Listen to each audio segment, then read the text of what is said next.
Infinity. Infinity. Infinity. What is infinity? Infinity is really cool. It's about as big as it gets. You can't really put a name to it because that limits it. Infinity, as I see it, refers more to the true nature of reality.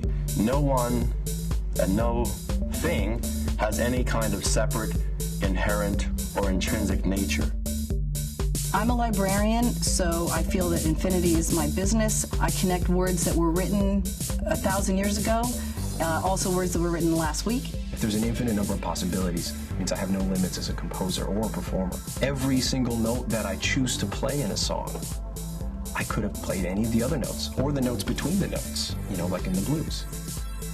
Infinity is something that just goes on and it's continuous. It does not have an endpoint. I can show you my experience of infinity.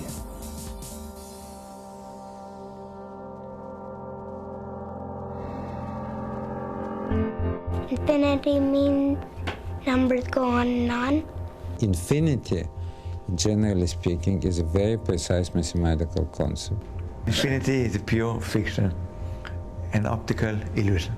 Before Einstein, people believed that the speed of light is infinity, it's instantaneous. And then Einstein explained it into relativity theory, that the speed of light is finite. It's very, very fast, the light, but it's still finite. So analogously, the largest integer is very, very big, much bigger than the speed of light, but still finite. What we will be talking about, we want to call a near infinity.